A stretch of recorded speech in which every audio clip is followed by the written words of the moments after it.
Star news Marathi, नवे पाऊल नवी दिशा।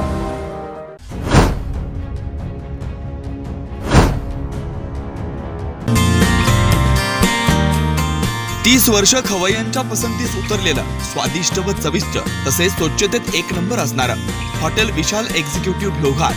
व्हेज नॉनव्हेज जेवणाची उत्तम सोय, निसर्गरम्य परिसर, टेरेस गार्डन व कॉन्फरन्स हॉल, फॅमिलीसाठी स्वतंत्र बैठक व्यवस्था, एसी डायनिंग हॉल, भव्य पार्किंग, वाढदिवस, मुंज, बारशे, पार्टी तसेच इतर कोणत्याही कार्यक्रमांसाठी प्रशस्त हॉल। तर मग आजच अवश्य भेट द्या हॉटेल विशाल एक्झिक्युटिव्ह, कराड, विजापूर रोड, लोहार। तुम्हाला सोने खरेदी करायचं आहे तर मग चला विट्याच्या ओम ज्वेलर्स मध्ये।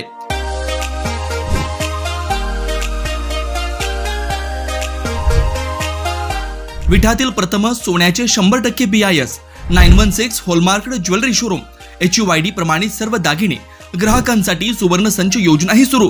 तर मग एक वेळ अवश्य भेट द्या। आमचा पत्ता ओम ज्वेलर्स, सराफपेठ, बँक ऑफ महाराष्ट्र समोर, विटा, श्री भगवान ढमाले गार्डीकर, डॉक्टर विशाल शिंदे मोराळे। रोहित दादांचं कसं आहे तुम्हाला सांगतो। आता मुंबई इंडियन्सचं आता IPL मध्ये चालू आहे, त्या मुंबई इंडियन्सचा कॅप्टन आहे रोहित शर्मा, तो खेळतोय, म्हणजे टीम काय जिंकन झाली। तसं रोहित दादांचं राजकारणात झाले, त्यांचा परफॉर्मन्स आहे, पक्षाला काय त्यांच्या परफॉर्मन्स करता येईल झालं। आमचं आपलं मत असं आहे की very good man but in bad company. पण दुसरं वैशिष्ट्य असं आहे की त्यांचं एक चांगलं आहे, ते पक्षात राष्ट्रवादीचे आहेत, पण फडणवीसांचे संबंध चांगले आहेत, अजितदादांचे संबंध चांगले आहेत, नितीन गडकरींचे संबंध चांगले आहेत, एकनाथ शिंदे साहेबांचे संबंध चांगले आहेत। मला असं वाटतंय रोहित दादा, कदाचित तुम्ही जर UPSC दिली असती तर ह्या सगळ्या गुणांचा तुम्हाला त्या ठिकाणी फायदा झाला असता आणि तुम्ही आज फार मोठे अधिकारी झाला असता असं म्हटलं तर काही वावगं ठरणार नाही असं मला वाटतंय। कारण विरोधात असून सुद्धा हे सगळे राजकीय माणसं हाताळायची कशी याची लकब आबांच्या पेक्षा जास्त तुमच्याकडे आले की असं म्हटलं तर काही वावगं ठरणार नाही। मी फक्त एकच बरं वाटलं मला तुमचं, मी ह्यांना अंदाज घेत होतो, म्हणलं कुठंपर्यंत आले हे मला सांगायचे, इथंपर्यंत आले तिथंपर्यंत आले, मग मी तुम्हाला फोन करून देतो, मी सांगायचं अजून पाठीमाग आहे।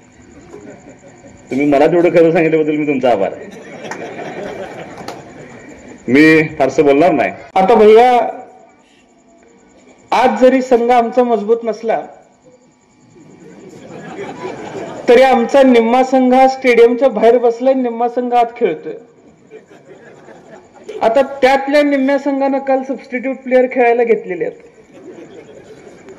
आता त्यात जर आम्ही मिसळलो तर आमचा संघ किती मजबूत होईल याचा अभ्यास भैया करायला लागेल। त्यामुळं सध्याची परिस्थिती बघता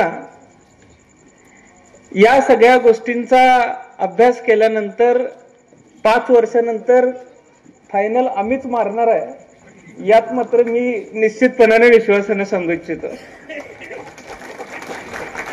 पण एका गोष्टीचं मनापासून कौतुक आहे, अनेक लोकांकडून आजूबाजूच्या शिकायला मिळत असतं। मी मागणी येताना पाऊसच घेऊन आलोय,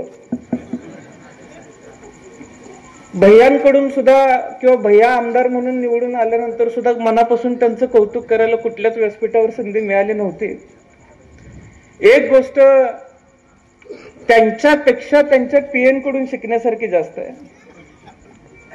ही दोघं एवढी हुशार आहेत, मी फक्त ही दोघं काय मागण्या करतायत हेच बघत असतो, आणि ही जी मागणी करतील दुसऱ्या दिवशी त्याच आशयाचं आपलं पत्र तिथं पोच झालं पाहिजे याची सुद्धा काळजी मी घेत असतो। त्यामुळं इथं जी कामं येतात ती कामं तिकडं सुद्धा येतात। फक्त माझी एवढीच विनंती आहे की तुम्ही टेंबूचं पाणी सोडल्यानंतर आम्हाला खाली पाणी मिळतं। थोडंसं मागच्या काळात तुमचं दुर्लक्ष झालंय, पण आता पाणी जरा पुढे जाऊ द्या अशी विनंती करायला मी खरं तर घाटावरती आलेलो आहे। त्यामुळे ओसंडून वाहणारा हा प्रेमाचा झरा आहे, फार काही म्हणणार नाही किंवा दुसऱ्या मतदारसंघात म्हणणार नाही, किमान पाहुण्याकडे तरी पाणी सोडा एवढीच अर्थ हाक आज मी बेनापुरात घालू शकतो। फार बोलायची इच्छा आहे, कार्यक्रम माझ्यामुळे थोडासा लांबवावा लागला, याबद्दल क्षमस्व सुद्धा व्यक्त करतो। आज फार दिलखुलास बोलता आलं नाही, कारण पाऊस पडतोय, त्या दोघांनाही बोलायचंय.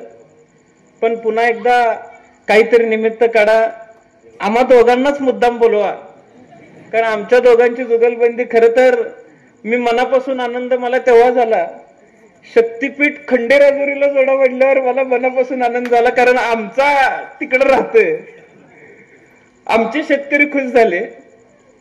पण एकमेकांना सांभाळून जर घेतलं तर चांगलं काम या परिसरामध्ये होऊ शकतं. हे येणाऱ्या काळामध्ये आम्ही सगळे मिळून निश्चितपणाने दाखवून देऊ. आपल्या परिसरातील लेटेस्ट बातम्या पाहण्यासाठी स्टार न्यूज मराठी YouTube चॅनलला आत्ताच सबस्क्राईब करा.